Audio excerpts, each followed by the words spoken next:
ये Redmi A3 है, इसका साउंड नहीं आ रहा है। एक बार इसका साउंड सुना दो, साउंड आ रहा है कि नहीं आ रहा है।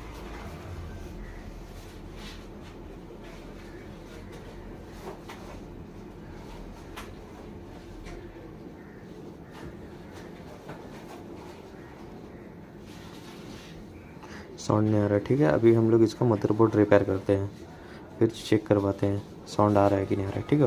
ओके, ठीक है। ये भी हम लोग बना लिए हैं। अब इसका हम लोग साउंड चेक करते हैं। Redmi A3 साउंड चेक करो, है तो साउंड।